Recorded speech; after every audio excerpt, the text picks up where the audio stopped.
Muy buenos días, Douglas Zambrano. Eh, nuestro invitado el día de hoy para este conversatorio sobre problemas educativos relevantes, retos mundiales, nacionales y locales en el caso de la inclusión. Yo les presento un poquito y vamos a ir conversando un poquito más sobre otros aspectos que no tengo incluidos aquí. A Douglas Disley Zambrano Bravo, quien es analista de la Unidad de Apoyo a la Inclusión de la UDAI del distrito Manta, Montecristi, Jaramillo. Tengo entendido que es educador especial, graduado en la Universidad Cubana, que actualmente se denomina la Universidad de Holguín, y actualmente se labora, como ya lo dije, dentro de la UDAI. No sé si tal vez alguna otra experiencia educativa o académica que hayas tenido, estimado Douglas. Muy buen día. Sí, mire, primeramente muy buenos días, compañero Arturo Rodríguez. Sí, mire, la situación fue, primero yo estaba estudiando acá a nivel de Ecuador lo que se llama, en un tiempo, un año estudié terapia de lenguaje y después 2 años estudié en lo que es terapia ocupacional, justamente por gestiones de voluntariado en una fundación acá en la ciudad de Manta. Me hicieron la propuesta para ser parte de un, digamos que un concurso donde iban a seleccionar un, un, me delegaron, delegado de la fundación para como hacer mi voluntariado. Siempre yo trabajando que tiene la condición de discapacidad. Actualmente tiene 31 años. Esa fue como una motivación del trabajo que siempre he realizado para las personas con discapacidad en cualquier condición. Me hicieron la propuesta, tuve que presentarme en la Embajada de Cuba y rendir unos test de pruebas para ver, me acuerdo en ese tiempo eran como más de 200 preguntas en un transcurso de 1 hora. Me explicaron cómo era la metodología y ya después esperar los resultados de la evaluación si estaba idóneo para poder ser parte de este proyecto. Y ahí, como en el tiempo, ya me indicaron de que había salido favorecido en la selección de la persona que iba a ser parte de este programa de beca en Cuba, y ahí todo ese proceso. De ahí, como le indicaba, siempre vinculado a la discapacidad, siempre, siempre. Como le indicaba un familiar con discapacidad que tengo, algunos familiares, principalmente aquellos que es mi engreída, tiene 31 años y es la persona cual motivó el trabajo que siempre he hecho con discapacidad. Y de ahí ya hablando en el plano profesional, cuando ya uno se encuentra de que eh, nunca pensé hacer el área de educación especial, siempre área técnica de apegada a la discapacidad, pero hubo esa apertura y esa oportunidad de estudio. Y cuando ya uno hace la vinculación a nivel ya estando allá becado, a nivel de Ecuador, en la Universidad de Ciencias Pedagógicas José León y Caballero, actualmente Universidad de Holguín, y ahí ve uno la metodología de trabajo, la forma que nos enseña, y ahí vimos como la universidad te da muchas herramientas, te hace investigativo, hace de que tú crezcas primero, principalmente como persona, como ser humano, y después ver la otra parte profesional, de qué forma uno puede ayudar a las personas en esta condición o a nivel de general, ser más humanos en el trabajo que se realiza en el estudio. Eh, Dice uno un contraste, es decir, irse 5 años de estudio al extranjero, donde uno crece profesionalmente, pero mucho más que eso, se valora más lo que uno se tiene acá en el país, que es su familia y todo lo que uno piensa a futuro. Ya cuando estamos ya arrancando en el primer año de la carrera de educación especial de la facultad de educación infantil, como se llama allá en la Universidad de Holguín, ya vimos la preparación que tienen los profesionales, el rango mínimo yo les decía que se tiene allá es un magíster doctores, justamente de ahí nosotros, bueno, a manera personal, el crecimiento profesional fue mucho, se vino con muchas perspectivas de poder trabajar acá. Entonces, ya enfocándonos justamente en lo que es la investigación, se vio de que se trabaja desde primer año con un diseño de investigación, donde el docente tutor encargado, el tutor donde te indica con qué perspectiva uno va a querer apoyar o qué quiero, qué me decía, qué yo quiero solucionar en tu país desde tu perspectiva de educación especial.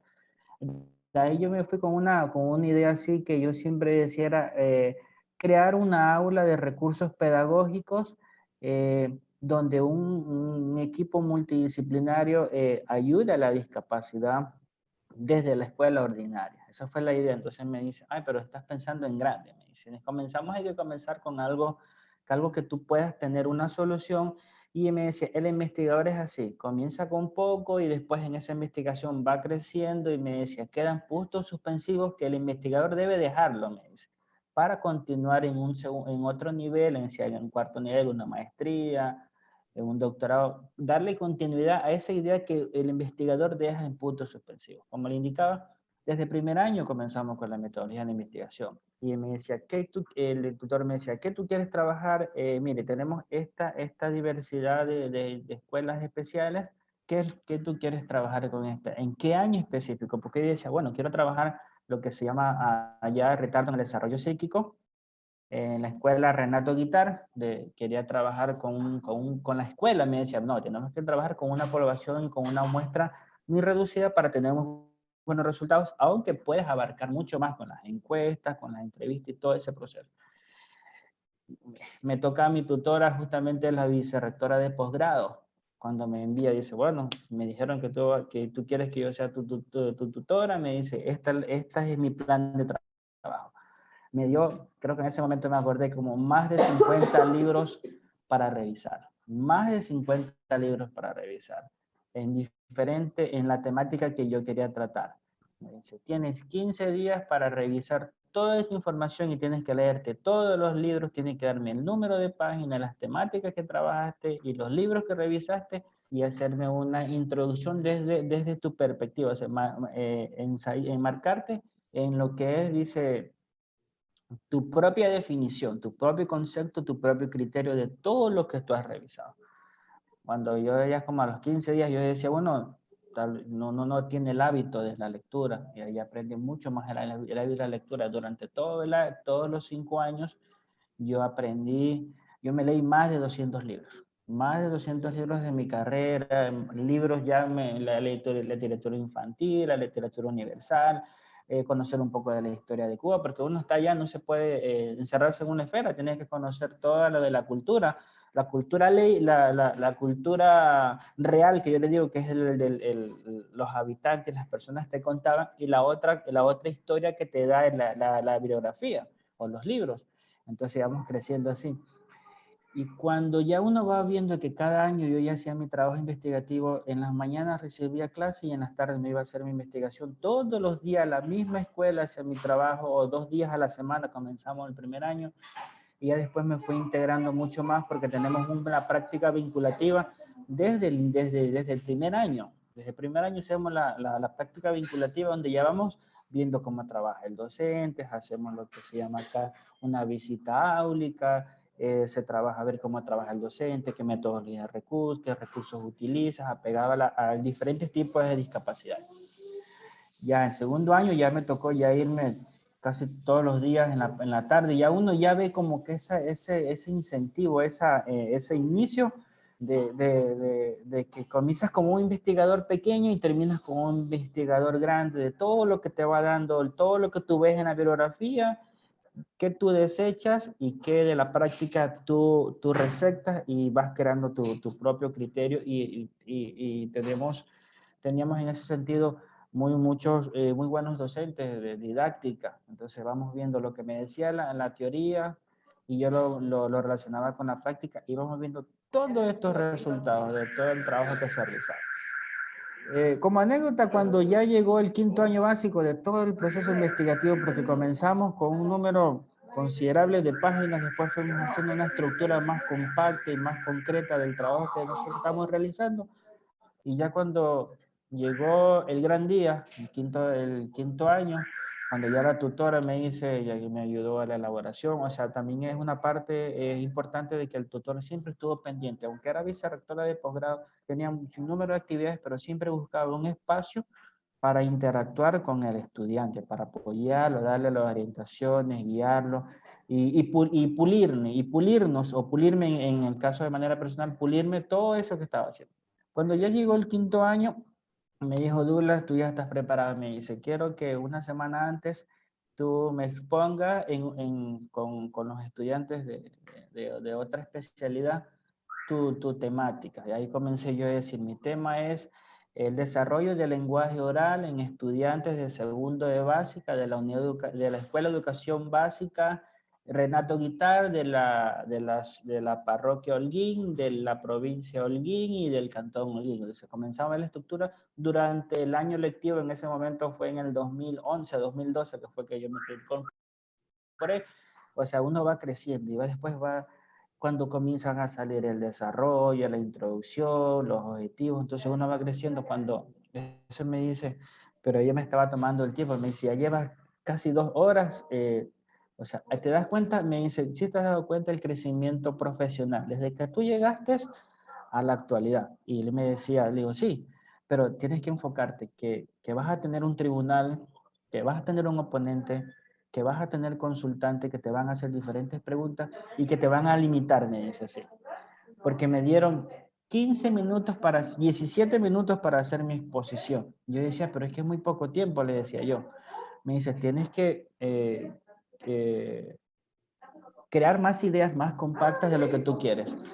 Cuando yo comienzo la exposición con el tribunal, con el ponente, con todas las personas, porque fue en un auditorio, y comenzaron a fluir las ideas, y yo digo que ya lleva casi 40 minutos y me decían que si hiciera tiempo, que ya cortara, pero dice, yo le decía, cuando ya lo último me dieron el espacio, ya el oponente, o sea, yo decía, ella me dice: no le diste chance, así con las palabras que me decía, no le diste chance que tu oponente, que tu tribunal, que el público te hiciera preguntas. Usted abarcaste en ese tiempo, que te extendiste, pero abarcaste, no diste tiempo. Cuando ya el tribunal y mi oponente quería preguntas, lo que más fue en decir de que no le di chance que me hiciera dejarle algún cabo suelto. Entonces, de esa forma uno ve que la formación profesional que uno debe tener, en todos los países puede pasar, pero dependiendo de cuál meta y horizonte uno tenga plasmado. Siempre dije, bueno, trabajar con la discapacidad, y eso siempre, actualmente tengo más de 15 años como profesional, desde el 2012, ya voy a cumplir 10 años como profesional, y desde ahí me incorporé, porque parte de la beca también era de devengar en un tiempo prudencial en la misma ONG o en el gobierno, y actualmente tuve la bendición de que ya actualmente voy a cumplir 7 años trabajando con la inclusión, o sea, ya poniendo en práctica, siempre siendo colaborador, buscando información y poder trabajar con esto. Gracias, Douglas. Muy buen antecedente. Seguramente va a servir de mucho para nuestros estudiantes también esto. Vamos ahora a la parte que es medular para este ejercicio, que es saber escucharte en tu en tu cargo actual, que es analista de la UDAI. ¿Cuáles consideras tú que son los principales problemas que enfrenta la gestión de la educación y de la inclusión particularmente desde el distrito, desde el Ministerio de Educación? Ya, mire, creo que una de las problemáticas encontradas actualmente, yo estoy elaborando en el distrito 1302, Jarimillo Manta Montecristi, pero yo pertenezco a otro distrito. Esa es una situación. Cuando yo llegué, hablando a nivel de inclusión, encontré que una de las dificultades que tenían docentes de manera general, siempre tienen tenían en ese momento y tienen en la actualidad una dificultad de decir, en la universidad, en ciencia de la educación, nunca me formaron en aquel momento, porque estamos hablando de algunas generaciones de docentes de más de 20, 25 años, que en aquel momento no se le hablaba mucho de la inclusión o no se sabía. Sabemos que tenemos niños, siempre en la historia hemos tenido estudiantes con diversidad de formas de aprender, en el sentido de que siempre hemos tenido estudiantes con problemas conductuales, en toda la historia. Hemos tenido estudiantes con problemas de aprendizaje o el chico que tiene el aprendizaje más adelantado que otro. Siempre esas dificultades.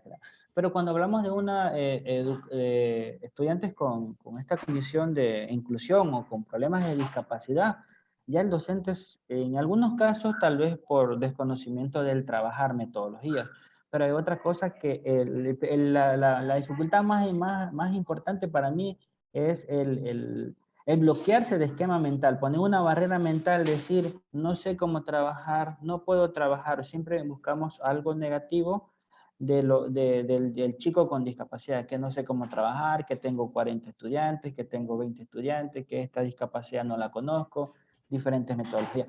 Sí, pero no podemos hablar de una prevalencia total, sino que encontramos un número considerable de docentes o a nivel del área donde tenemos esta dificultad. Muchos de ellos también tenemos otro porcentaje que son docentes que tienen la experiencia en el aula, que yo siempre le he dicho a nivel del distrito donde estaba y en que estoy actualmente, que hay docentes que trabajan mucho mejor que yo, que soy educador especial, porque buscan la tecnología, son jóvenes, tienen conocimientos más actuales y sí buscan la forma de querer aprender. Pero tenemos la otra contraparte del profesional que no quiere aprender. Y usted sabe que todo esto, hablando en la situación de inclusión, esto es una política pública, en el sentido de que todo lo que está enmarcado en el reglamento, en la Ley Orgánica de Educación Intercultural y Bilingüe, todo no sale de la nada, todo está enmarcado en un acuerdo, en un articulado. Hablando de digamos, de la formación académica, vemos eso que todos nosotros debemos conocer desde la Constitución y todas las leyes que nos rigen a nivel de Ecuador para tener una base por cual decir qué cosa no puedo hacer o qué cosa puedo hacer. Todo está enmarcado. Hablando de discapacidad, en algunos casos, docentes me decían, es que tengo que tener al estudiante con discapacidad porque la ley me lo dice. Yo siempre, en algunos casos, le cambié ese chip o esa mentalidad. Que el estudiante con discapacidad tiene su potencial, tiene sus habilidades, tiene su destreza, y así como tiene eso, también tiene sus debilidades. Pero ahí hay que ir conociendo, ser un poco más autodidacta, aprender un poco más de todo lo que él puede hacer, que el niño tiene un potencial. Y cuando yo ya he socializado, sensibilizado y concienciado al docente de manera general, se dan cuenta que el niño, con una palabra que produce, con un rasgo caligráfico que hace, cuando yo he trabajado con ellos, que yo me gusta porque soy docente y tengo que aprender la metodología, saber la metodología, y le digo, mire, vamos a trabajar con Carlitos. Y Carlitos le digo, ¿dónde está la manzana? Le traigo cosas prácticas y ve que el niño, es que yo voy primero a la empatía, a la parte esa que yo tengo que ganar con ese estudiante. Cuando ya yo gano eso, le digo, Carlitos, vamos a trabajar con... mire, te traje unas frutas. Él no sabe qué es una fruta porque tiene una discapacidad intelectual, pero yo voy a lo que ellos tienen en su entorno. Voy y les traigo diferentes tipos de fruta. Le digo, Carlito, a ver, ¿cuál es esa fruta? ¿Cuál es la que más te gusta? O sea, no le estoy diciendo, te gusta la naranja, te gusta la sandía, te gusta el mango. No, yo les llevo las frutas, las que él le llama la atención y las que él selecciona o escoge y comienza a olerle y sabe que se puede comer porque lo tiene en su entorno, y le digo al docente, mire, nosotros ganamos muchas cosas. Lo que le falta al docente es plasmar todo eso que me dice. Es que lo que yo hago en inclusión o trabajo con discapacidad lo hago empírico. Le digo, no, nosotros no lo hacemos empírico porque tenemos una base de docencia, tenemos una base de la Facultad de Ciencias de la Educación donde nos formamos.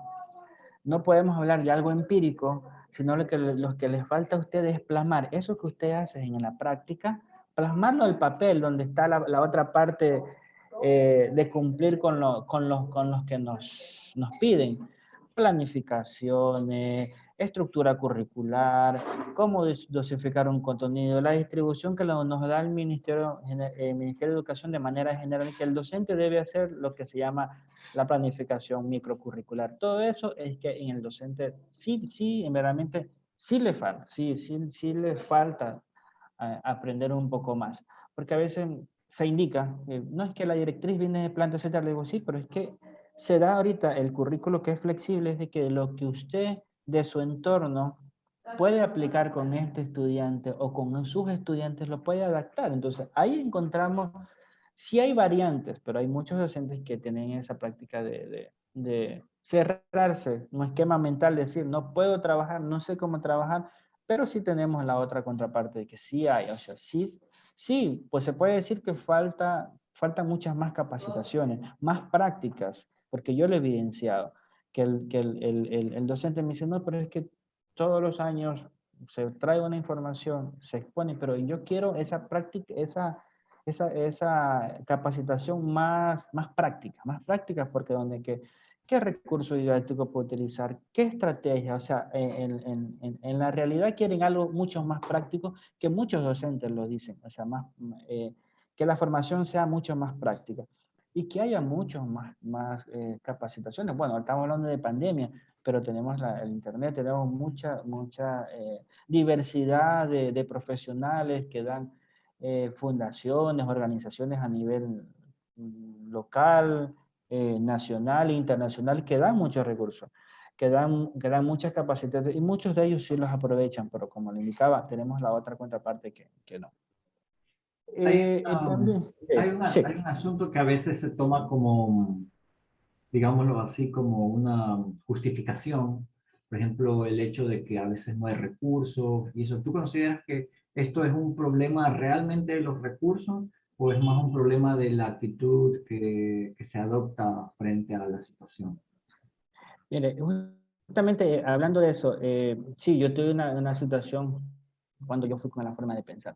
La inclusión educativa o la inclusión, a como se está aplicando a título personal Douglas Zambrano, nos falta mucho más. O sea, hablamos de otras latitudes, de otros países que tienen mucho más avanzado el proceso de inclusión, pero va de la mano con una formación. Yo siempre he dicho y siempre me mantengo, en un momento espero hacer un doctorado en esta situación, que desde las universidades, todas las especialidades, todas las carreras, la formación de la universidad deben incluir como temática discapacidad, tipo de discapacidad, apegados a su realidad de cada uno. Ejemplo, arquitectura, de que conozcan que por qué la forma técnica, para qué tipo de discapacidad, y que conozcan de las discapacidades. Y así, hotelería y turismo, todas las carreras tengan una vinculación directa con lo que hablamos de inclusión a nivel general, o sea, hablando no solo del área educativa, sino del área social. Eso que el currículo se adapte también para ellos.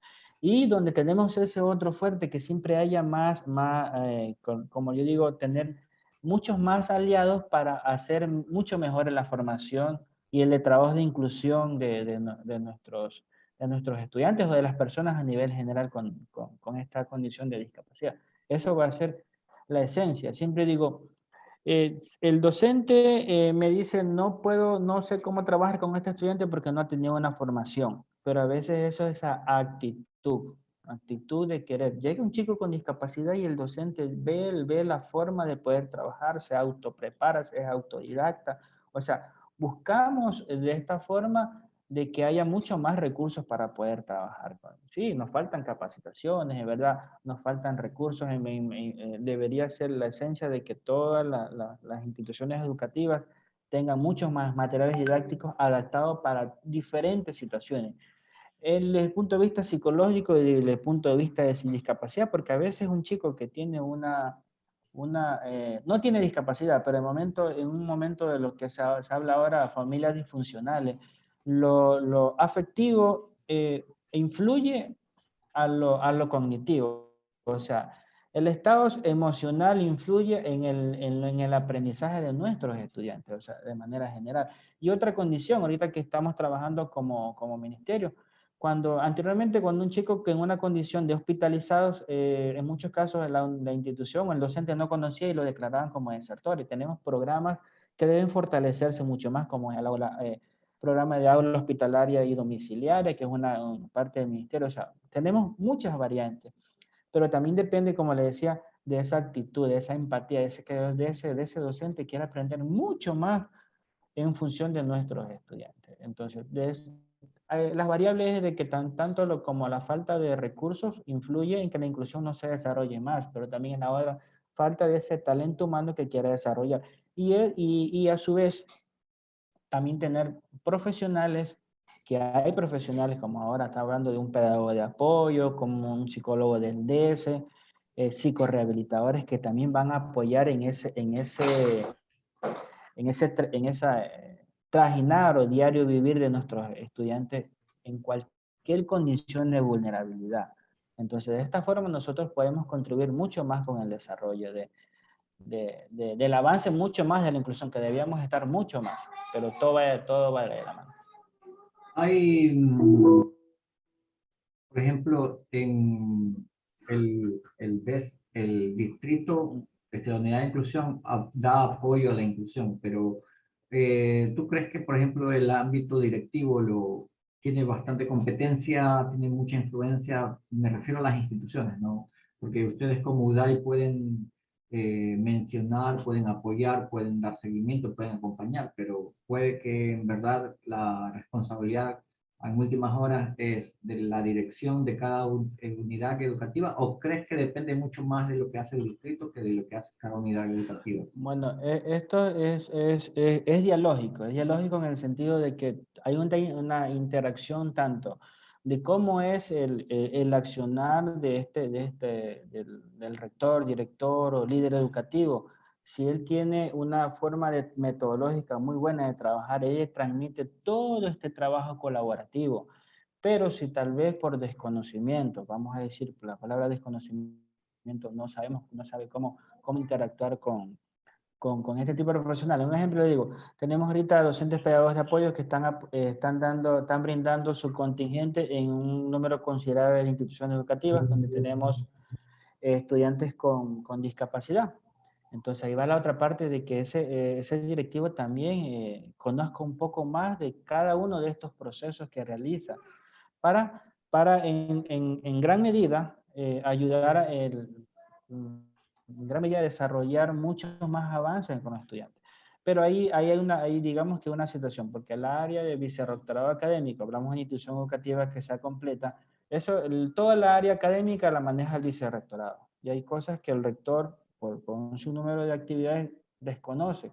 Pero sí no está de más de que ellos se vinculen mucho más en el trabajo que se realiza. A veces tenemos muy buenas autoridades, en el tiempo que tengo acá, muy buenas autoridades que ven esa parte de trabajar, apoyar, ver cuando hay una situación, no solo por lo que el distrito lo dice, sino porque ellos quieren mejoras a su institución. Hay un buen líder, una buena dirección que va a avanzar. Siempre van a haber dificultades, como todo, pero ahí va el poder de apoyo y resolución de ese directivo para darle solución a esa situación problemática encontrada. Es como decir, ser un investigador, porque encontrar una situación.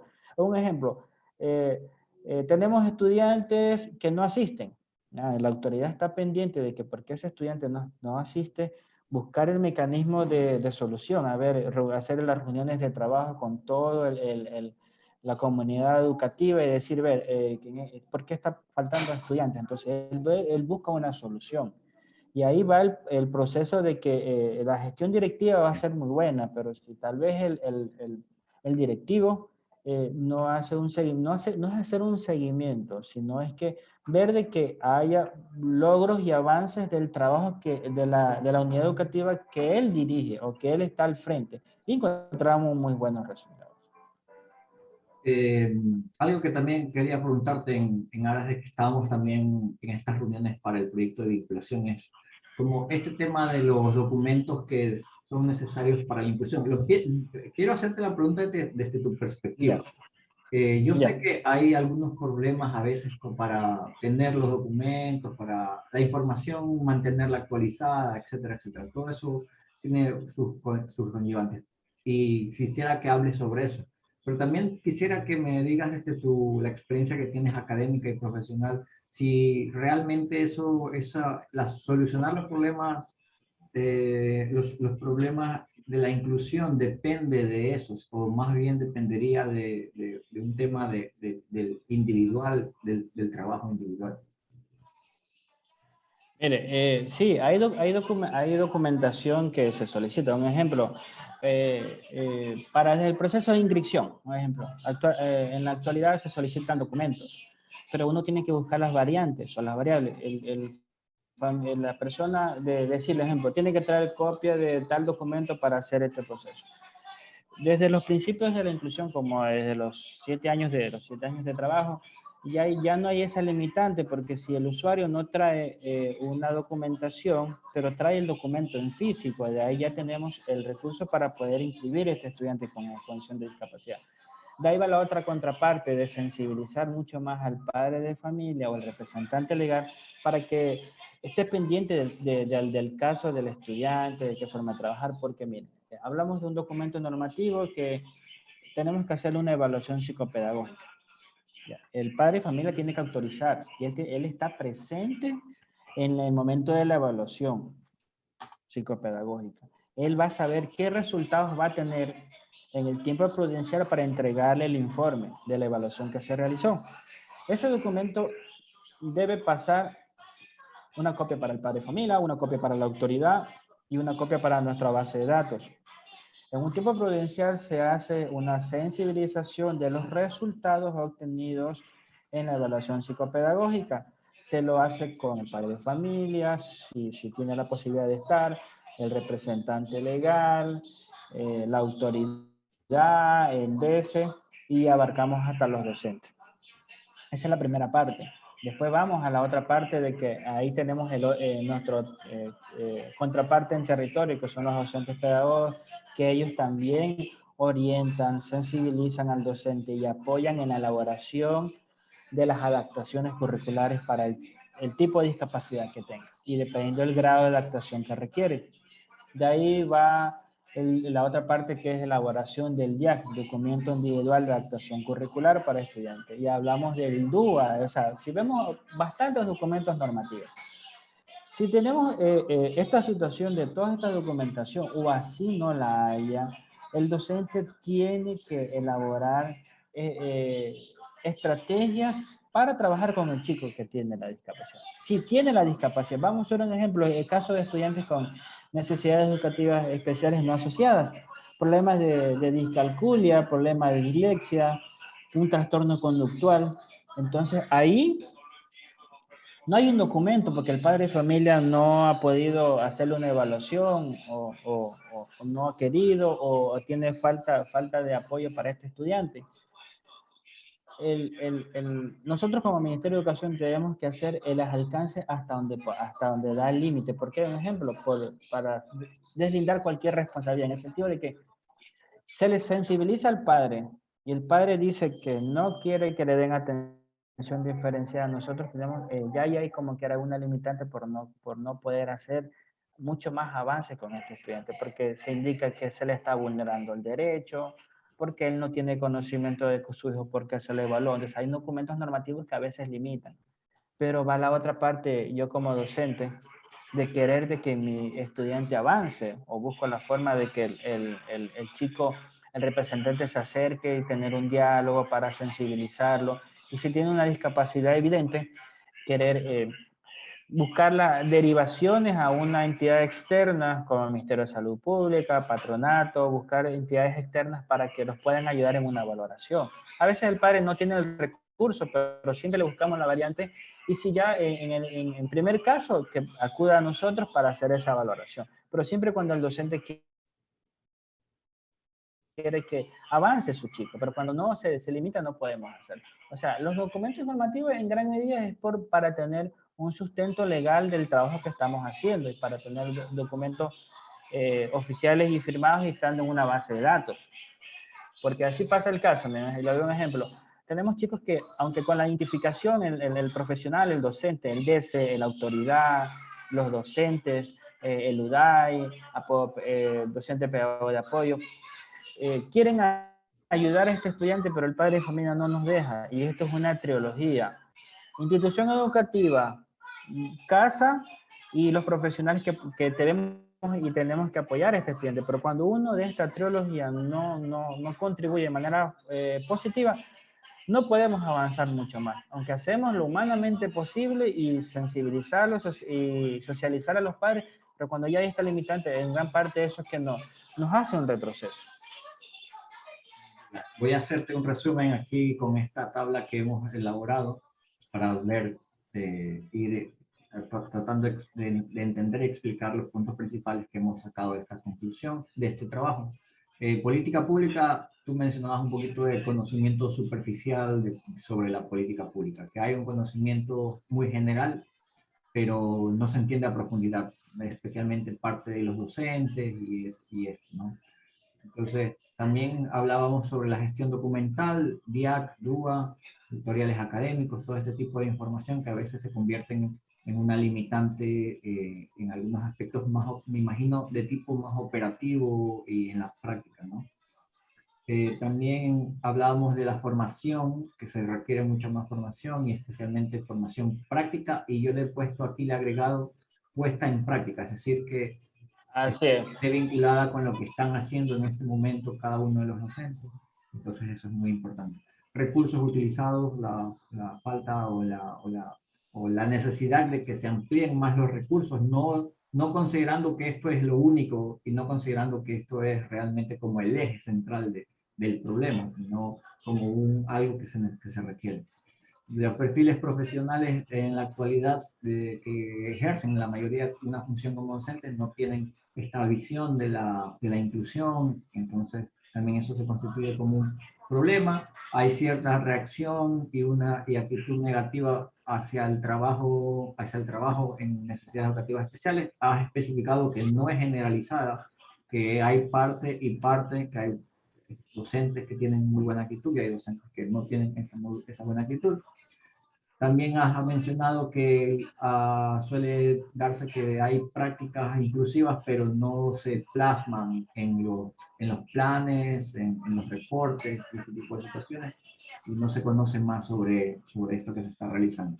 En cuestión de gestión directiva, es muy importante el conocimiento y la actitud que tienen los directivos hacia la inclusión y el trabajo colaborativo del entorno de los directivos alrededor de la inclusión. Si todos los directivos ponen enfoque hacia la inclusión, pues la institución funciona mucho mejor y hay muchos mejores resultados en temas de inclusión. Luego, has hablado sobre el currículo universitario, pero no solamente de las carreras de educación, sino de todas las carreras de una universidad y de todas las carreras en donde se incluya todo el tema de discapacidad, todos los temas transversales, como parte de las carreras necesariamente y obligatoriamente, que sería el ideal. Eso es un tema muy interesante para investigar también dentro de la universidad. Y finalmente, en la sensibilización y cumplimiento de acciones de la comunidad, particularmente de las familias, de los padres, alrededor de la inclusión. Hay una reacción familiar a veces, una renuencia a aplicar procesos de diagnóstico, de adaptaciones a algunos infantes, porque hay la renuencia de los padres que no quieren tener un tipo de educación un poco diferenciada, ¿no? Entonces, no sé si esto resume la conversación que hemos tenido el día de hoy.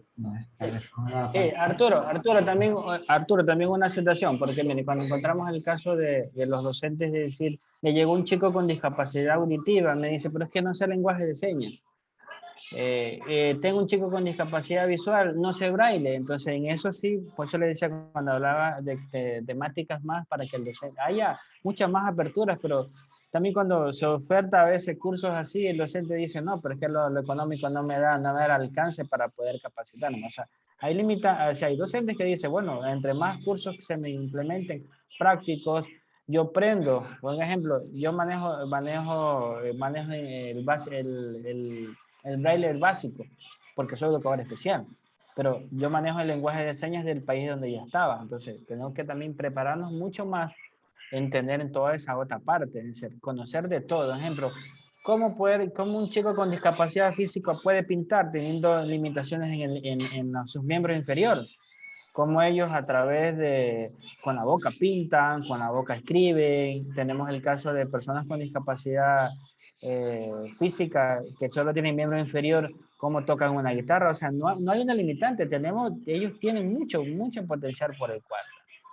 Entonces voy a agregar a la comunidad educativa, como los docentes, a la predisposición a, a capacitarse, a formarse. Y con predisposición me refiero también a dar tiempo, incluso a dar recursos económicos para capacitarse. Eso sería muy interesante porque, como sabemos, no todo es gratis en esta vida. Entonces, Sí. ¿qué tan predispuesta está la comunidad educativa para capacitarse realmente? Porque en el discurso suele pasar eso, ¿no? Nos falta capacitación y no sé qué cosa. Ah, bueno, hay una capacitación, pero cuesta $50. Y todo el mundo, no, yo paso porque no me interesa, porque no quiero gastar. Claro, porque no tengo el recurso porque no lo quiero gastar. Pero cuando, pasa esa... pero cuando se da gratuito suele pasar que no es valorado o no es... Así es. Siempre el sacrificio y el esfuerzo tiene mejores resultados que cuando es algo que viene de cosas fáciles. Un ejemplo, le digo, cuando me tocó ir a estudiar, me tocó, sí, una beca, pero una beca no te incluye una transportación, no te incluye llevar alimentación para el país donde vas a estar, vestimenta. Conlleva también a gasto porque a futuro ve los resultados. O queda el conocimiento de todo lo aprendido de allá. Entonces, de esa forma, así uno va creciendo, porque en la vida no todo es fácil. Por ejemplo, soy profesional, docente de educación, pero no tengo la bendición de estar laborando en mi área. O si tengo la bendición de estar trabajando en mi área, no doy práctica mis conocimientos para que todos mis compañeros de trabajo o los estudiantes puedan aprender todo ese conocimiento que uno tiene, lo puede ejercer. Douglas Zambrano, muchísimas gracias por este conversación. Sí, es sin U. Douglas. Es Douglas. Estoy totalmente seguro de que este conversatorio va a servir de mucho para guiar, para dar más directrices a los estudiantes y sobre todo enfocarnos en cosas pertinentes, en cosas que se necesitan dentro del ámbito educativo y de nuestra propia formación. Muchas gracias, Douglas. Que tengas un excelente día. Ya, una cosa, Arturo, no sé si ya termina la grabación. Tenemos el caso de que la directora distrital me indicaba ayer que me envió un audio que usted dice que son dos instituciones educativas.